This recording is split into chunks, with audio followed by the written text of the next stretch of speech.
Hi friends, welcome back. Today is Saturday, April 12th, and this is Flosstube episode number 14. If you're new here, my name is Maggie and I live in Northwest Arkansas, and this is a channel all about cross stitch and other crafts. So it's only been like 2 weeks since my last video, but I have a lot to show you today. No fully finishes this time, but lots of stitching and some organization updates and some other fun things, and it started piling up, so I thought I would just get a jump on it and get another video filmed for you. Also because, and just a little life update for you, we are about a month away now from my middle son's, Jonah's graduation, high school graduation, and the month of May is crazy. We have every single weekend is booked with things to do, having to do with graduation. It's going to be a whirlwind. We are already starting to feel the pressure here, and we're just taking it one day at a time. Speaking of Jonah, last Wednesday, he was invited to, as you know, if you've followed along here for any length of time, he is in percussion and particularly on snare, and he is auditioning for the Razorback drumline for the University of Arkansas for this fall semester coming up. And he's already gone through the first audition process and made it to the second round, so he made it to callbacks. He got invited recently to like an audition clinic with the vets. They call them vets, so people that are on the drum line now, just to kind of hone in on things and give him some little extra practice. And so we had our first one. He had his first one last Wednesday. We took him down to Fayetteville, and he met some of the people on the current drum line and some of his competition. And he got to play a little bit with them and recognize some things that he needs to tweak with his technique, and he's been working on that. And so we're just moving right along in that process, and I'll keep you guys posted on how that goes. He's really excited about it. I think with Jonah's personality, he tends to be introverted like me, you know, just a homebody, and kind of shy at first around people that he doesn't know. And so I think that this clinic, which we found out is the first year that they've held the clinic for the audition people that were invited to callbacks. So it's the first clinic that they've ever held for those students interested in that and proceeding through the audition process. And so I'm so thankful that they decided to do it, because it really does give him an opportunity to kind of break the ice and get to know the people that could potentially be, you know, his fellow bandmates, drumline mates going forward in the fall if he makes it. So we'll keep you posted on that. He's been working hard on that to prepare himself for that audition. And what else have we got going on? Just a lot of that. We've had really nice weather lately, and if you saw last video, my husband was painting this wall out here. We're painting the exterior, and so he's gonna. Today we noticed that our gutters and the soffit that is like right underneath the gutters around the house is white, and it's over time it's just through the weather and the elements, it's just really dirty. So he is headed to Lowe's to get some cleaner for that, to power wash those, and then later this afternoon I'll get out there and help him paint and do some of the fine detailing around the trim, around the windows and stuff. And so that's gonna be the better part of our Saturday today, outside doing that. And then what else do we have going on? Oh, so this weekend is tomorrow's Palm Sunday, and so at church every year we have a fellowship lunch where everybody just kind of brings things, so it's like a potluck lunch. And so tonight I will be making our sweet potato recipe that has been passed down in our family, that is a fan favorite. We'll make that and bring it tomorrow. And then my Sunday school, my husband and I Sunday school class will help set up and then clean up after everything is done, after church, after lunch. And then the next weekend is Easter. So It is, it's coming up fast, and April's flying by just like every other month has this year so far. Excuse me. So I don't know how much time I'll have next month to give you an update on stitchy things. I don't know if I'll have quite a lot of time in May to do anything crafty. If I do, I will certainly give you an update, but you may not see me in May with everything going on. So just wanted to give you a heads up in case you were looking for me. But hopefully this video is a nice little surprise for you, since I just filmed 2 weeks ago. So with that, I will jump right into my whips. I have some whips, and then just a little bit of haul that's Easter specific related. And then, let's see. My stitching technique, I thought I would share that with you. That little story has been a fun little adventure for me since the last time you've seen me.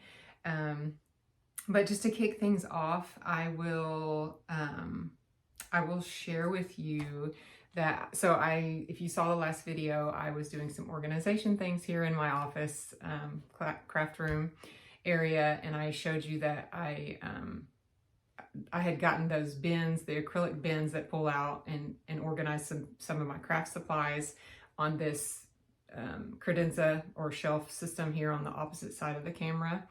And which all that stuff is linked in my last video if you are interested. But I went through all of my fabric and got all of that organized and put away. So I'll pop some video in right here of what that looks like.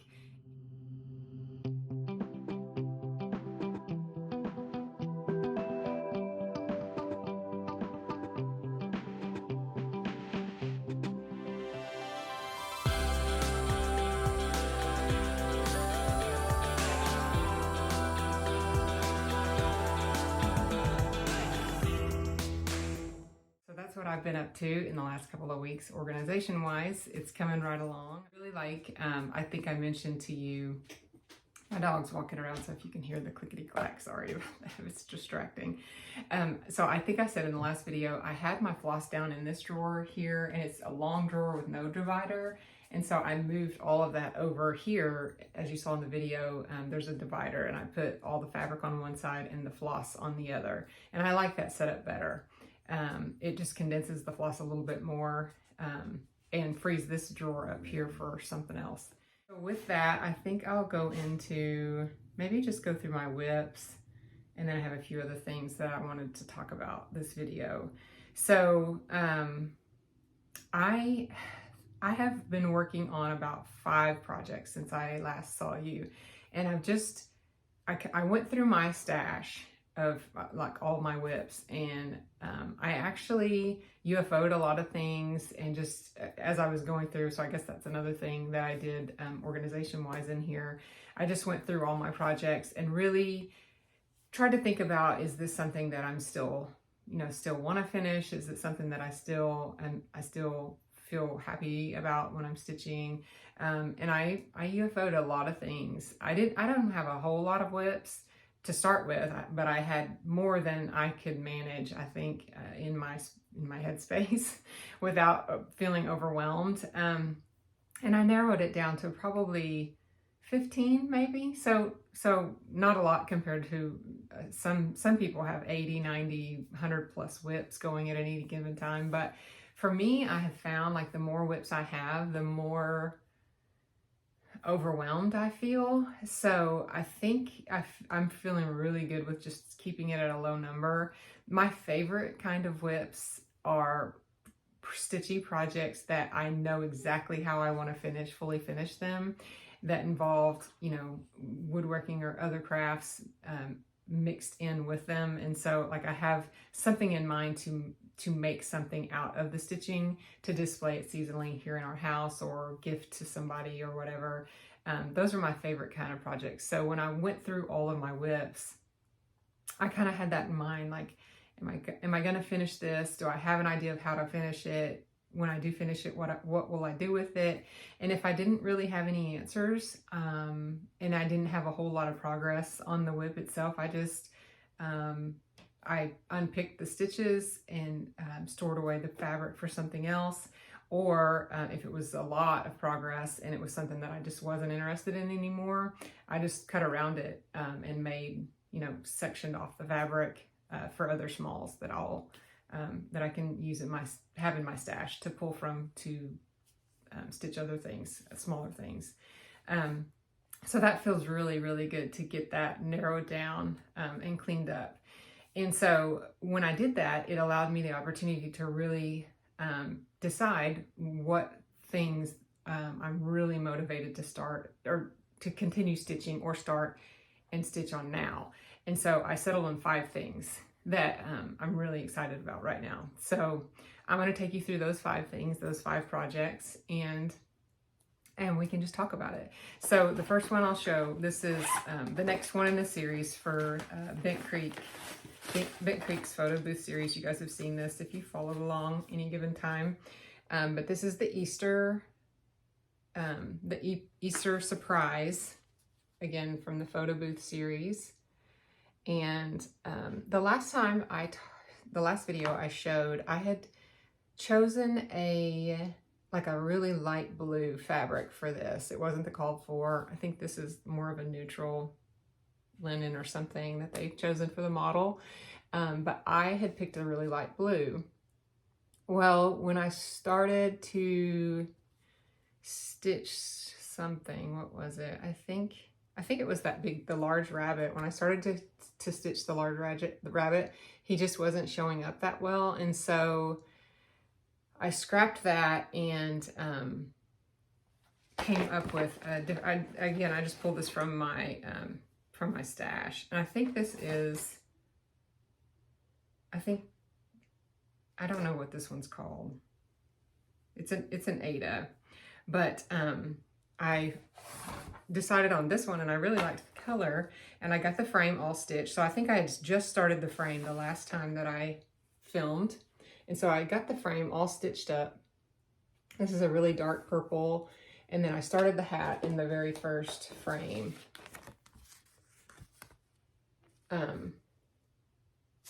And then I ran into a snag. So again, I'm having trouble with the same rabbit. So this rabbit is called for, it's like a blue gray color. And I started stitching the rabbit and I got about halfway up the hat and you really couldn't see it. And so I picked it all out and I paused on this project because I don't really know what to do. And maybe you guys have some suggestions. So there's at the end, there is it's the same blue rabbit or gray, bluish gray rabbit with a chick with some white bunny ears and then like this tan colored rabbit here. And so I had the tan and I have the white, and I was trying to think of something different that would go on this, that I could stitch, that would show up on this fabric, that was a different color, that was still like a realistic rabbit color. And I am not coming up with anything at all. So I paused on this project, and now here Easter's next weekend, and I could finish this probably by then if I knew what the heck I was doing, but I don't really know what to do. So I've just kind of set this one aside, which is kind of a bummer because I'm finishing these on this hanger that sits in my office. This is the March one that you saw last video. And it's just been sitting on here, even though March is long gone. So I don't have anything to display on it for April. And I don't think I'm going to have it like I had planned. So I don't know. I want to make sure that there's 2 things I could do. One, I could completely just pick a different fabric and start it again. I mean, I don't have this isn't a ton of stitching and it goes pretty quick. Or I can figure out a color for that would work with this gray blue bunny that's different than the other 2, because I want him to be different and stand out. So let me know if you have any suggestions. This is just a light blue Ada. I'm not really sure what the color is. Like I said, I just had it in my stash. I think it's 16 count Ada, but Anyway, let me know. So I didn't, other than stitching the frame and that first little hat, that's all the progress I had made on this one, and I put it away. So the next one I will share, let's see, is, let's talk about the presidents. So I am stitching, it's from Clouds Factory, the US presidents. And I had said that, let me see if I can find, this is like a PDF of the pattern that I printed. Let me see if I can find a picture of it. Here's one. So this is from Clouds Factory. And I want to say I got this on Etsy. But it's basically just a large pattern of all the presidents, and they are really, really cute when they're stitched up. But I had decided to stitch them individually, and I want to make a banner out of them to display over this, like throughout the summer when I have my patriotic decor out in the house. I think that would be really fun and really cute and unique and different. So I pulled this one out again and tried to make some progress.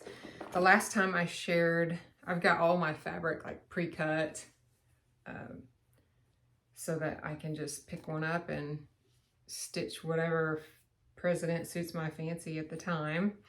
I think the last time I shared this with y'all, I had stitched George Washington and I had stitched Grover Cleveland. I had finished those two. So if you have already seen these, I'll show them again for those who haven't. But so each president the pattern is like, the likeness of them is uncanny. They're so cute. And then each president has their name and then the time they served, the dates that they served at the bottom. So those are the two I had finished the last time I shared these with you. And I have since finished another one. This is John Adams. His little bald spot cracks me up. I just love it. It's so cute. So John Adams is finished. Rosy little cheeks are so cute. And I started Thomas Jefferson. So I just got his coat and pants started. And you can't tell in the light, but it's like a really dark navy coat. And then the pants are like a really dark gray, but you can see the difference in person. It's hard to kind of show that on camera. So not a ton of progress, but some. And so I'll just pick that up as I'm feeling it. Hopefully, I don't know that I'll finish this by this summer, but maybe I can make some progress as we go along here. They stitch up. I mean, they're not really that quick because there's so many color changes. And when there's color change, a lot of color changes, it just slows me down. But I will keep this out with my active whips and continue to work through it. And if it's Christmas when I finish it, then I'll just finish it and I'll share that progress with you as we go along, even if we're not in season. Okay, so the next one that I got out and started working on, like I mentioned, is the Tiny Modernist Halloween calendar. And so this one, if you haven't seen my past videos, I have actually stitched these before individually, not all of them. I just picked some favorites out and stitched them, and I put them in my memory keeping books just for little touches of texture and decor in my October daily albums that I do every year. So I had stitched some of these before and had this calendar already, but I had decided that instead of stitching all of it together like this again, that I would restitch them all, including because before I didn't stitch the numbers, I had just stitched the little pictures. But I decided to stitch it just like this with the border and the number all individually, and then create some type of countdown to Halloween or advent calendar for this. So using magnets and things. So I'm really excited about that finishing idea, and I wanted to get started on that again and maybe hopefully have it fully finished by Halloween. So I finished the first block the first day, and it's this black cat. So this is stitched on, let me show you what this is. This is 16 count Aida in the color Haunted. And I just have some like strips cut out. So it's got really cool modeling in it. I really like this fabric. It's really pretty, really spooky. But here's the first one. And so this is actually a dark blue. You can't really tell, even the cat is that dark blue. It's not black, which is really cool because against this fabric, it looks black. So I got one square stitched. Really cute. And then I started this second one. Let's see, what did I do with that one? Let's see. Here we go. And I just got this one, I just got the frame. So I got the second frame finished, the first one finished, and the second frame started. So I will keep pulling that one out as well and just make progress. That is the one I'm working on now is the candy corn, and then I'll just move in order as we go through the calendar. But these pictures are so cute. I love the little werewolf. The little people are so cute. Dracula, Frankenstein, the mummy, they're so cute. And I've been really enjoying working on Halloween stuff lately.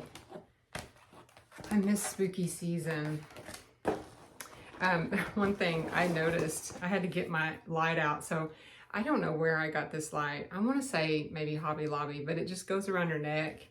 And then the lights, there's 3 different settings on the lights, and you can just, like, this is wire and you can just bend it however you want. But I find that I have to stitch, especially with the dark DMC. I'm using all the call for DMC, by the way. But when I go to stitch the dark on dark, especially, it's hard to see. So every time my husband walks in, he's like, "You look like you're a coal miner about to go down in the coal mines." Like, I know. I mean, I know some of you guys wear those little hat things like this, but I don't have one of those. I do like this one though, because it's around my neck and I can kind of keep it close to me, while I'm stitching, and adjust the settings if I need to. If I can find the link to this, I'll put it down in the description box. I either got it from Amazon or Hobby Lobby, and it just came like, let's turn these lights off. It just came like this in a package, like that. So I will, I'll see if I can find that link in case anybody's interested and include that. So I stitched on that, and that was really fun. I'm enjoying that one. I will keep working on that. And the U.S. presidents. And then oh yeah, that was 3 because I had worked on the Easter supplies also. So then I have 2 more pretty big ones. So I told you guys last time that I had started stitching, and I don't even have my, do I have that? Oh yes, I do. So I don't have a picture of the pattern, but I do. I have my book of days right here, and I had printed one off. Let's see if it's still in here. Yep, here it is. Okay, so I had started this. This is my first full coverage, and it is the map of Disneyland. And if you did not hear all of my craziness of going back and forth trying to figure out which of these patterns on Etsy, because there's several sellers out there, which one I had decided on and why, watch my previous video, my previous Flosstube. But I had settled on the largest count with the most colors. So there's like 110 DMC, and this is like, what did I say, 350 by 350? I think that's right. So the largest pattern I've ever done or attempted to do, I haven't done it yet, first real full coverage. And here's all the DMC. So I told you guys last time that as I choose a color in the pattern, I just use these floss rings and I just add it to it. So you can see from compared to the last video that I have added some more colors to the ring that I have incorporated into the pattern. And another thing that I just remembered, I restarted it again. I had started stitching it on an Aida. Let me just show you what it looks like. I had started stitching it on an Aida and I had decided to restart it, and I told you in the last video that I picked it all out and I dang near almost put a hole in my fabric. And so then I kept going along, and that hole just, I wasn't feeling confident in that the stitching was going to lay right over that hole. So I didn't even attempt to try to pick out that stuff again. I just cut around it, and I'm going to use the rest of it for smalls, for other smalls. I put it in my stash, and I decided on Picture This Plus Legacy Ghana 32 count from Picture This Plus. That's what I'm stitching it on now. And here it is. So I love this a lot better, even though I would say probably with my stitching level of stitching, it's probably a bold move to go with even weave, or I guess that would be, it's Ugana, so not Aida. So it's definitely a bold move on my part because it is a little more difficult. The difficulty level is a little higher. But as you can see, I'm making some progress, and I'm really happy with it. I don't know if you can really see how colorful that is in this light.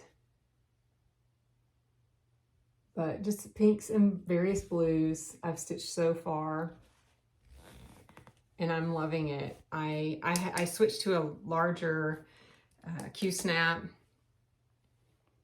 and I'm working on the castle in the center. So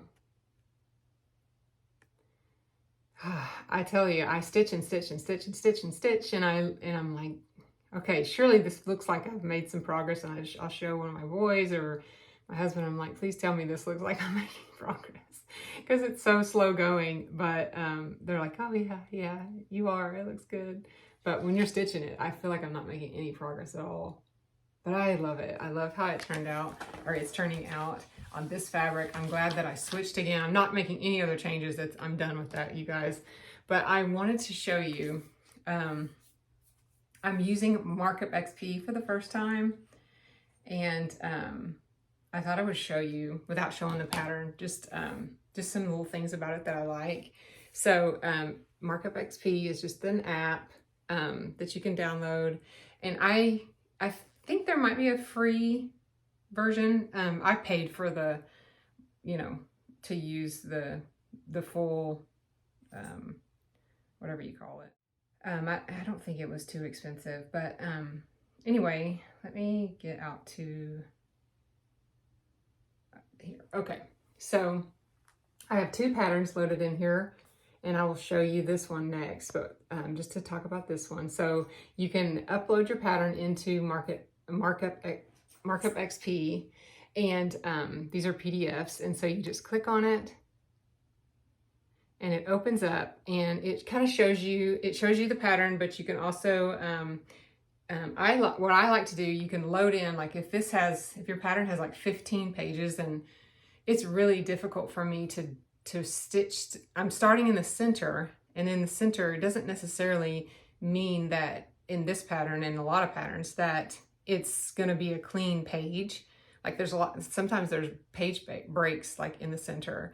And so it's really hard for me to look at the pattern going from page to page. Like I've made some mistakes stitching, trying to do that. So what I really, really love about Markup XP is you can actually view the whole chart, like all the pages at once, and start wherever you want. And then you can zoom in So this is not the pattern. It just shows where my stitches are.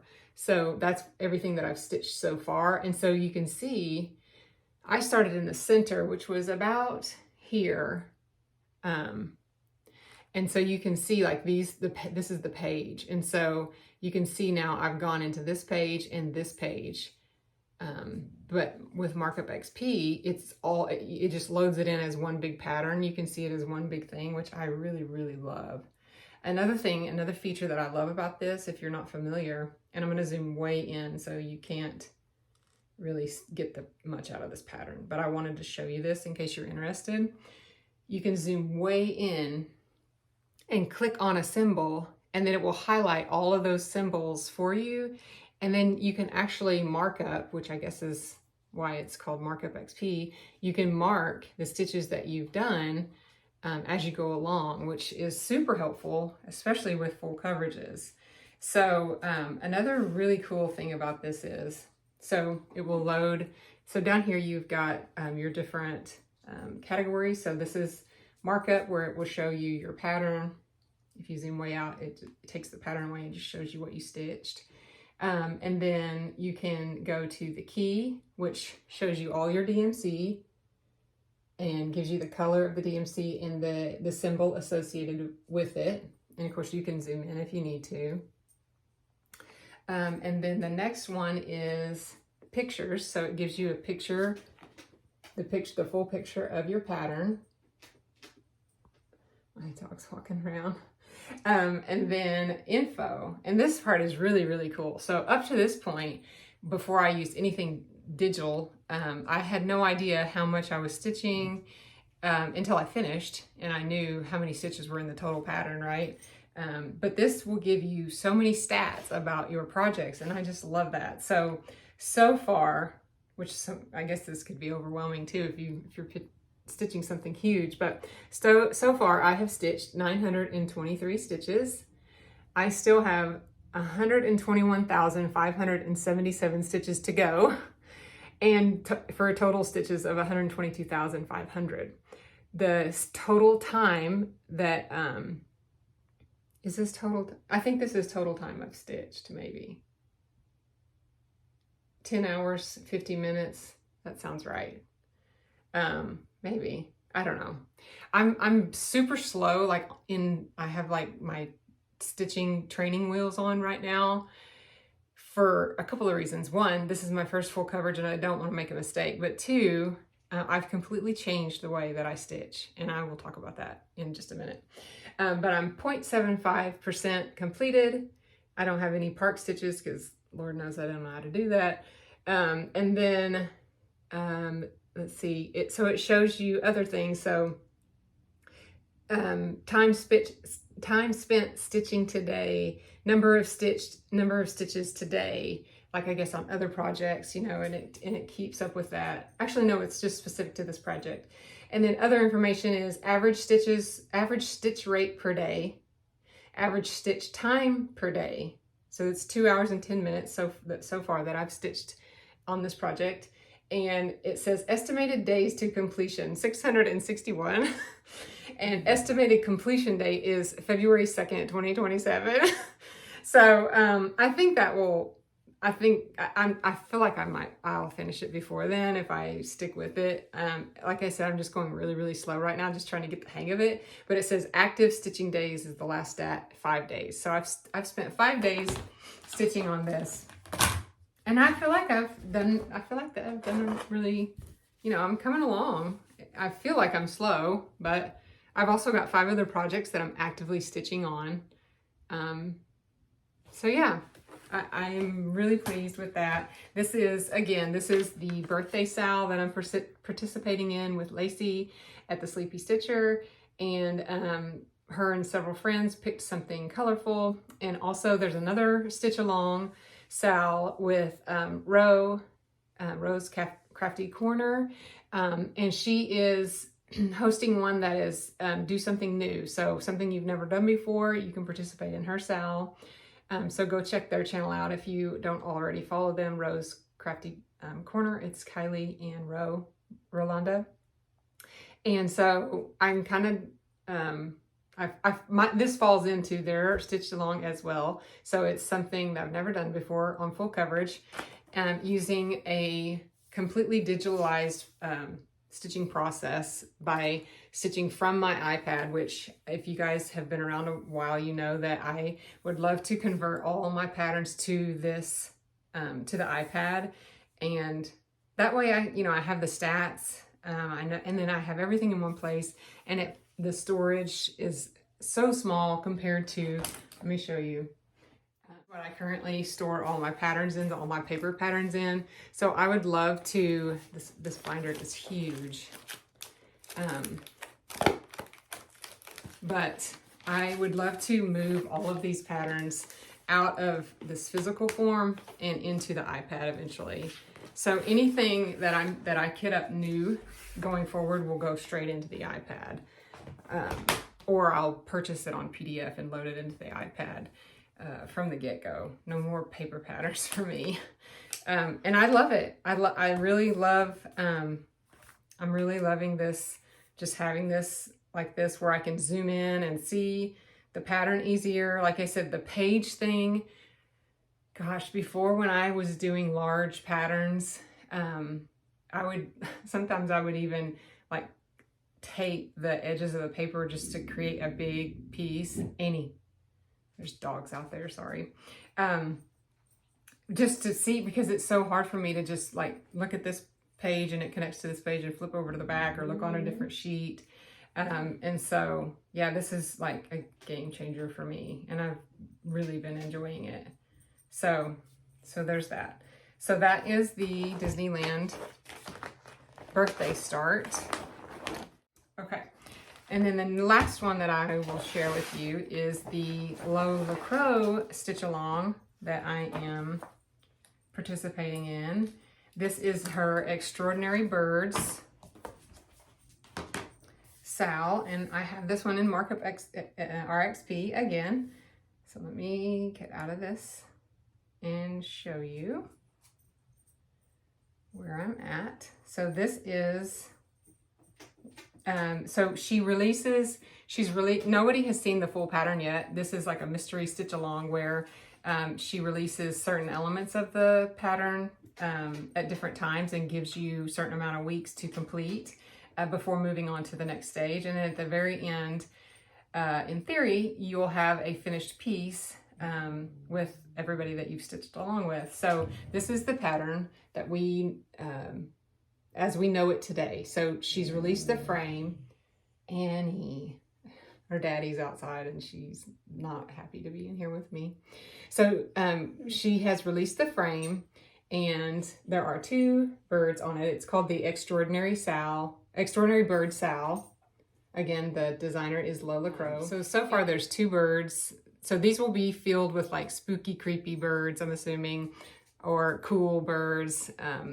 Each pattern comes out with facts about the birds that she includes. So the first, with the frame, we got this this owl, and then this bird over here, which is, I'm gonna say this wrong, probably Pesquite parrot or Dracula parrot. And so she includes some fun facts about the birds within her pattern, which is really cool, like just cool features about them and a little bit about them. So yeah, so this one's really fun. I needed something new to stitch on. Like I needed a hole in the head, but that's neither here nor there. I saw this come out and I've missed the other ones, like I said, when they first came out. So I wanted to participate because people who stitch these have a lot of fun. There's a Facebook group. It's just a lot of fun. So here is mine, without further ado.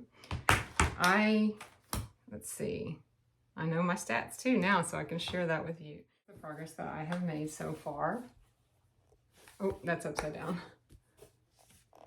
So I'm stitching it on the called for. It's called Sandbar by Bee Stitch Me, 36 count.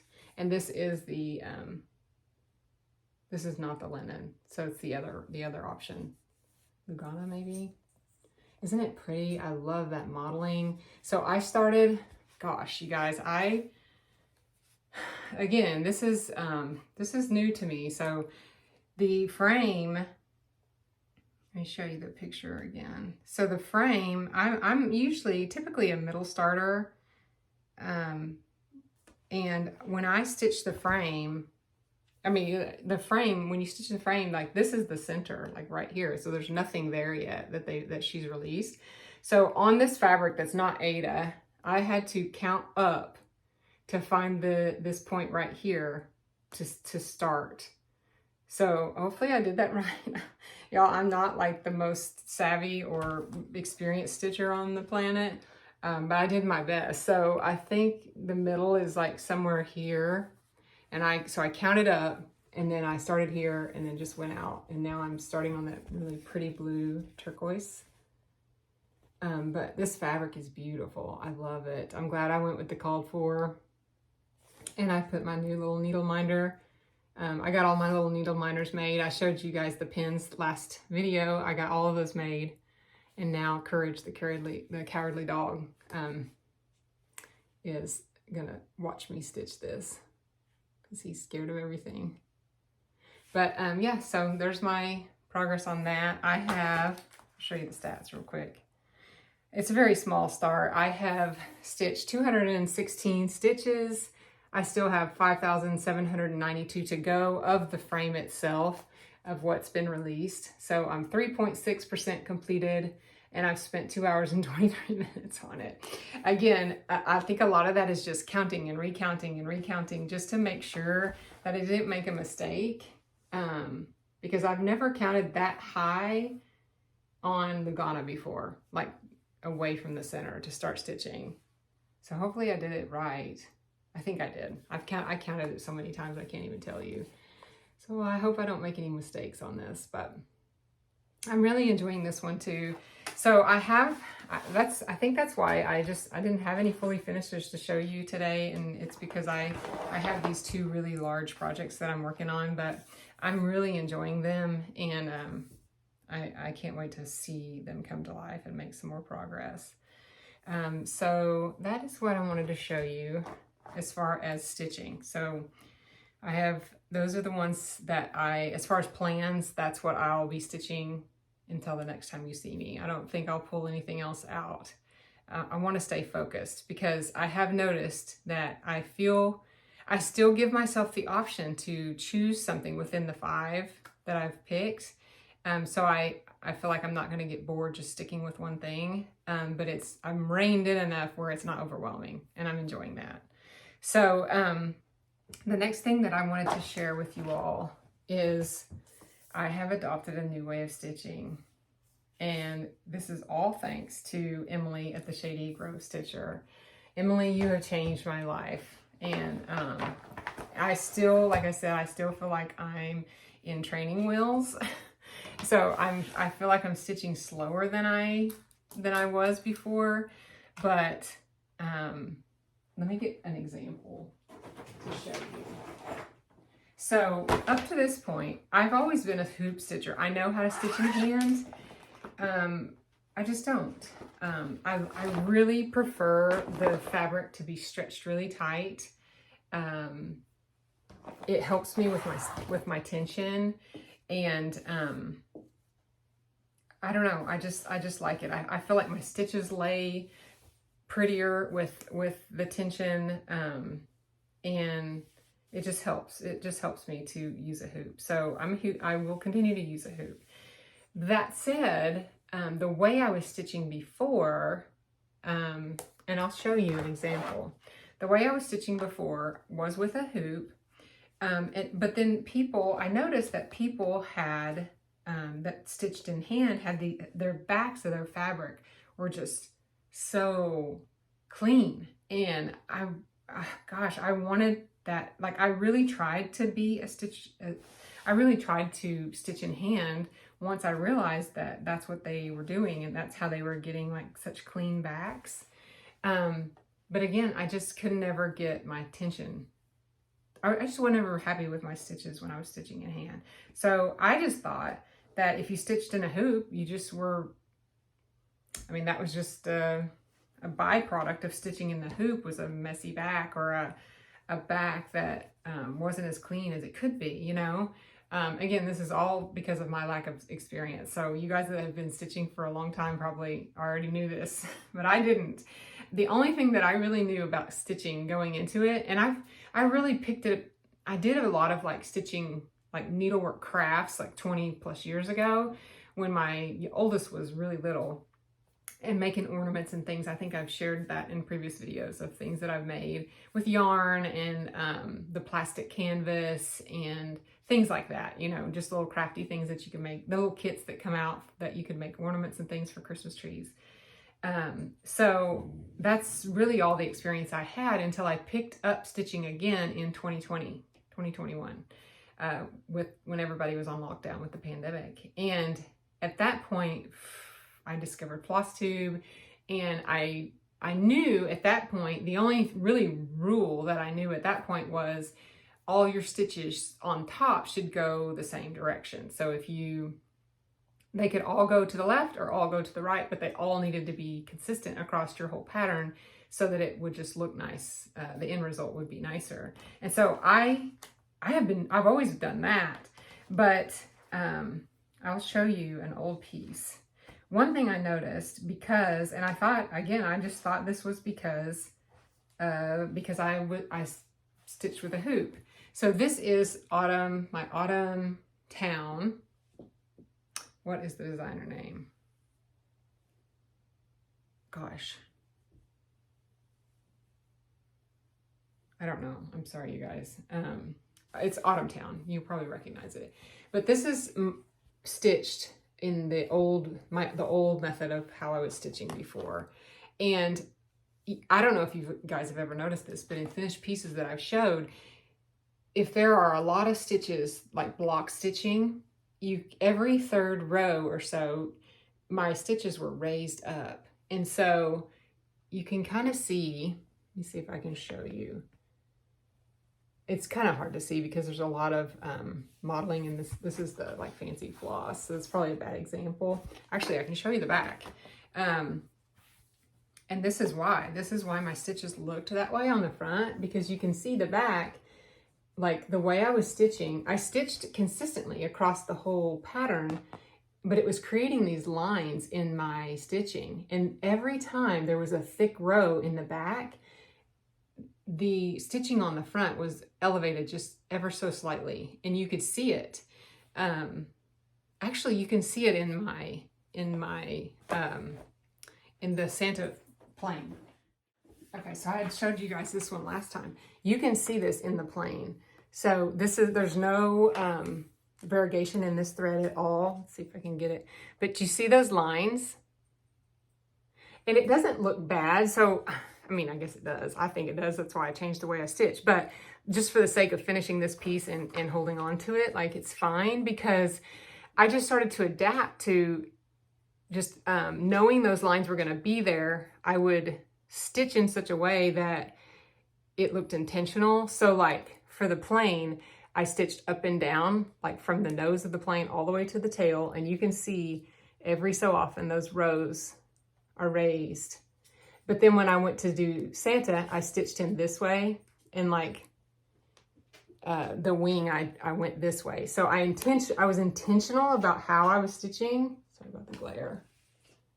So that the end result looked intentional. It looked like I meant to do that, but really I didn't, and I never liked it. And so I was talking with Emily, and she was talking about how one of her friends had showed her a technique to do like some confetti stitching. And I was like, oh, you should check out her back. If she stitches in hand, her backs probably look amazing. And she was showing me that her back that she stitches in a hoop, and maybe you do stitch in hand too, Emily, I don't know. But with hoop stitching, I was like, look, check out her back, because her back is so much neater. And her back, Emily's back and her friend's back works very similar. And I was like, wait, weren't you stitching in a hoop? Why does yours look so much better than mine? And so she's telling me that it's the way she actually comes up in the fabric and goes down, like her where she's coming up and going down in the fabric actually makes a huge difference, even in the hoop. And so my brain, my mind was blown. I had no idea that I could fix this. Like, cause this back looks pretty neat, but again, with those rows, that is just not something that I like showing on the front side of the fabric, you know? So she showed me she showed me a way to get around that. And basically, let's see if I can explain it. So she comes up in the bottom left, goes down in the top right, comes up in the top left, and goes down in the bottom right. I think that's right.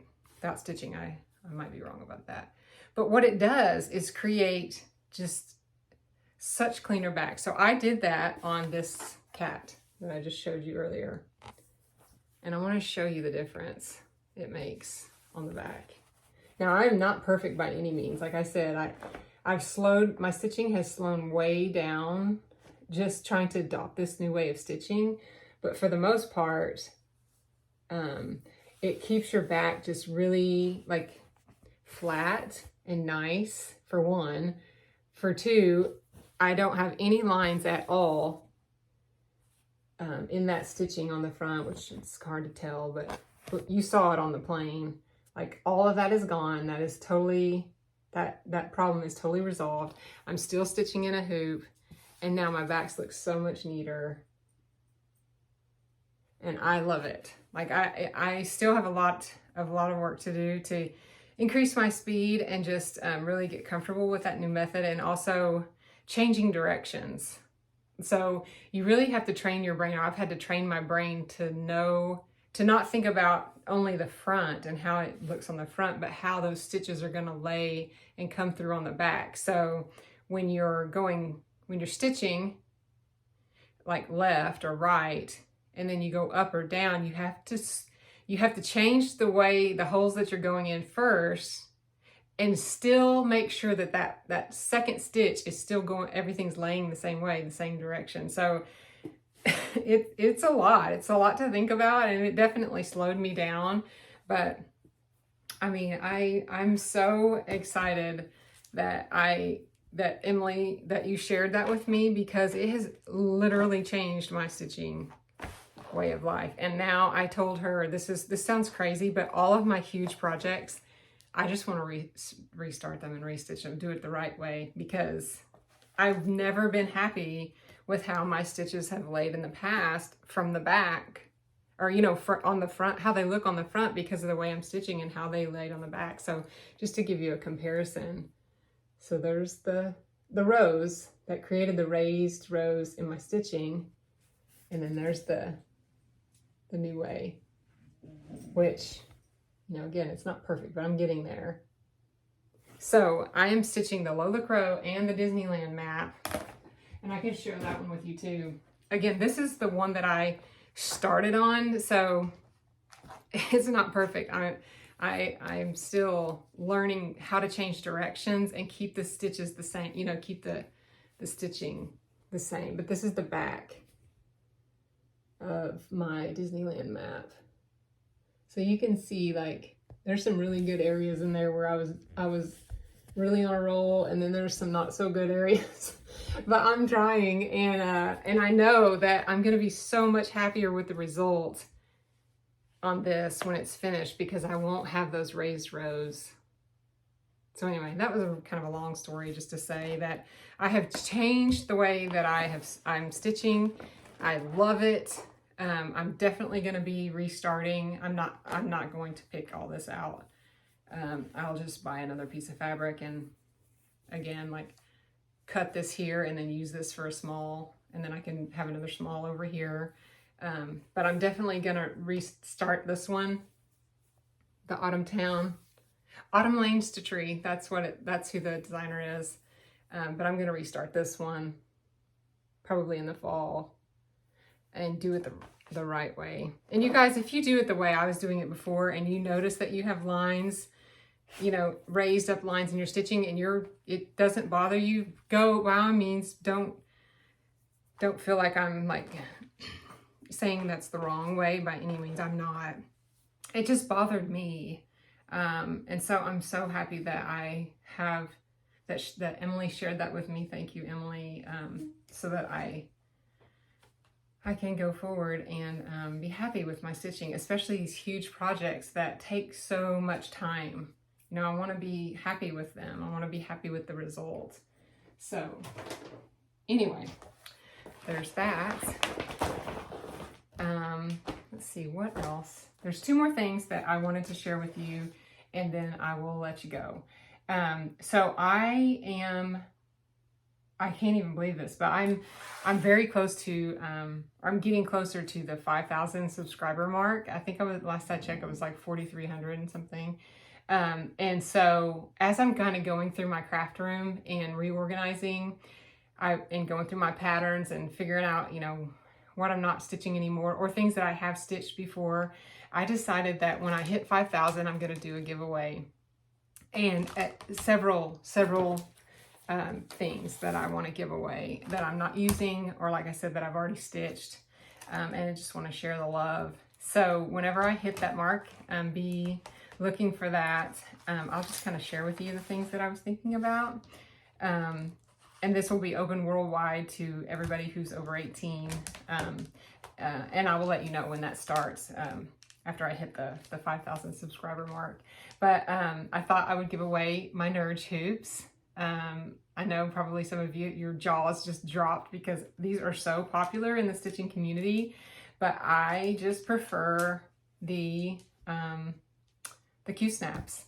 I feel like there's more to hang on to. I feel like it holds my fabric tight. These hold your fabric tight. If you have never used them before, they do hold your fabric tight, but it also leaves a large crease.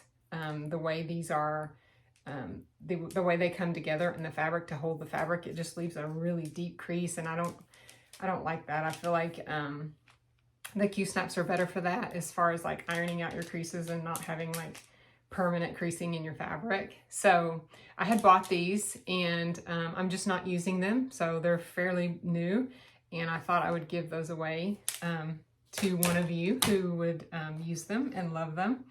And also with my new floss system that I have, that I'm loving, I have all of these. These are from the Historical Sampler Company. They're floss rings that are fall and Halloween related. So there's spiders, pumpkins, and some purple bats. I thought I would give away those to somebody. And just some other patterns: Prairie Schooler, Christmas trees, Patriotic Quaker, Primrose Cottage, red, white, and blue quilt, same designer. Hands-on Design, the Summer Basket, Valentine's Quaker, also Primrose Cottage. Hands-on Design, a Waffle Lot. Those last two I've stitched, and this one I've stitched those and have finished this. This one, Tortoise Tower, Plum Street. Hands-on Design again, the Autumn Basket. And these are ones that I had gotten. I got these because I wanted to participate. I think Nicole Spore or somebody was doing a SAL with these, and I wanted to participate, and then just got too busy and couldn't do it, and decided I'm not going to stitch these after all, so I want to gift them to one of you. The Primrose Cottage Monthly Minis. This is a nice little booklet from those girls. And this is the coffee break. If you guys follow along for any length of time, you know I stitched this little section of this pattern. So I thought I would give that up to somebody to stitch up. And then the last one I actually bought two of because I loved it so much, and I accidentally bought two. So this is Plum Street Samplers. This is the day. And I had started this one, but I'm going to restart it. This one made the whip pile. And now that I have changed the way I stitch, I want to start over on this one and restitch it and just have it out in my house all the time. So I have two of these and thought I would give one away. So whenever I hit 5,000, I will break these out and have lots of winners and just celebrate that milestone, because I wouldn't be here if it wasn't for you. And I appreciate everybody watching. And hopefully you're enjoying what you see, and you come back and you share with your friends, and my channel just continues to grow. So that's just my way of saying thank you to you. And if I find anything else that between now and then, when I hit 5,000, I'll add to it, and we'll include those in the video or in the giveaway as well during that video. So was that everything? Oh, so there's one more thing that's not Stitchy related. So if you want to click off here, you can, but it's Easter related, and it is crafty related. So I thought maybe you guys would like to see it. Next weekend, we have invited my side of the family over with my nieces and nephews, and my son and his family. So his little ones our grands are 3 and 4. And so we're going to do an egg hunt and do a little Easter craft. And so I thought I would share with you the things that I got for that. We're going to do, so I thought that I could do, I wanted to think of something that was a little more geared towards the older kids and also adults, because we don't have a lot of little ones anymore. So we're going to do the egg hunt. And then I got like a more adult version for the older kids. But I wanted to show you these in case you're interested. I found these on Amazon, and they are just Easter eggs. They come in a box with all these eggs, and these are geared towards little girls. And so I got these for my younger niece and younger gran. And so when you open up the eggs, they have a little princess, the top of a princess. And then she just snaps right into and becomes just a little doll, a little princess doll. And so there's, how many's in here? A lot. 12. There's 12 pieces. They're all different skin tones, hair color, and different dresses. So they are so cute, and I just know that the little ones are gonna enjoy these so much. And then when they're done playing with them, they can just pop the bodies off and stick the heads right back down in the egg. So we'll hide these for the girls like that. And then for the boys, I got these on Amazon as well, and I'll link both of those things in the description box if you guys want to get them for Easter. If you have Prime, you can certainly buy these, purchase them, and have them delivered before, if you're in the US, oh gosh, if you're in the US before Easter, if you're interested. So this one comes in just a plain box. This is geared towards boys around the same age, and so you just open it up, and it's like these little packages, little Legos. And so they make little bugs, I think. But it shows the directions on what to, how to put the pieces together. And then you have little bugs at the end. So these were for the boys, the little boys. So I thought those were really, really cute. Again, I'll link these in case you guys are interested. But instead of candy, it's kind of a nice option, instead of just putting candy in all the eggs. So we're gonna do that for the egg hunt. And then for the older kids craft, I found this. We have a large table out on our back porch area that my husband built. And I just found this, it's like a plasticky tablecloth, which I thought was really pretty. I'll put that down. And then I went out on Etsy and I found a craft. So I will show you all the ones that I got. So I basically picked these up for all the older nieces and nephews, and then also one for the adults. So these are do-it-yourself string art kits. And these are by the shop, let's see, A.B. Underwood Company, Wood A.B. Handmade String Art. So these are homemade on Etsy. But they come like with the boards, and then the pre-drilled holes and the nails, so that it comes with a kit. So you get to pick the floss color that you want to do your design in. So this would be a pink cross. And it comes with the nails and the string. And like I said, the wood is pre-drilled so you can see the holes there. And it's this really pretty stain piece of wood, sanded really nice. So there's a cross. This one will be pink. And then same thing, another cross, blue. So I just got a variety of colors. This one is like a light turquoise, or is it turquoise? I don't know. Light blue, sky blue color. Same thing, cross. I got several crosses in case somebody, this is green. Just wanted to do a cross for Easter. And then the last one in this one is that blue color, a different blue color again. And then this one is my favorite. I think I'll do this one. This one is tulips. So it's 3 little tulips. And it comes with all the floss that you need, or the string that you need to put that together. Just like the picture shows. So there's that. I got 2 of those. And then I got this bunny one. So this one with blue. So that will be a little blue, and it comes with a cotton ball for the tail. And I got 2 of those. So a pink and a blue. Same one. And then I got 2 of these, which is a different bunny, on a smaller piece of wood. So I got a yellow one and purple for those, same ones. And then this is the other tulip one that I got. So I got one for each adult and for the older nieces and nephews.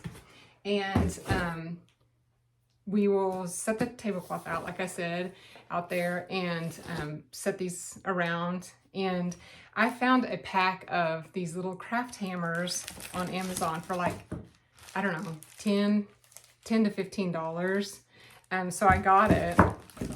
And I mean, people can take them home if they want, but if not, I'll just store them in with my crafts.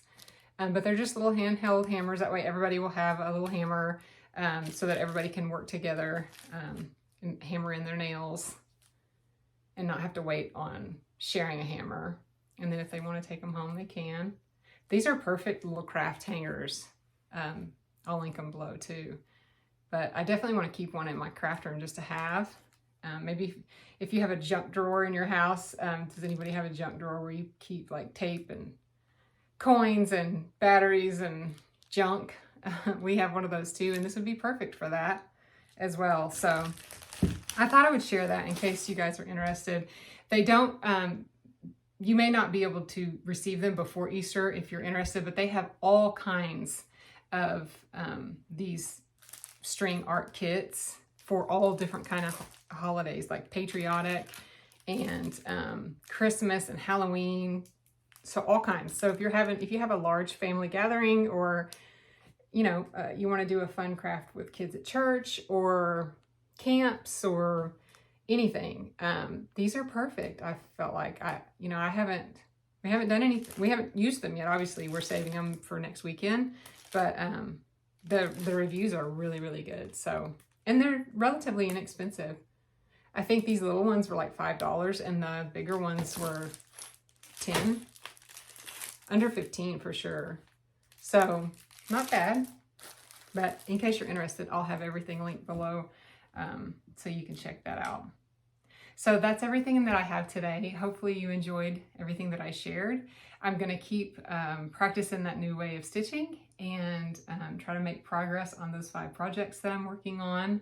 And if I don't see you in May, I'll see you early part of June. But I'll try to get something filmed for you guys in May. So until then, take care and happy stitching.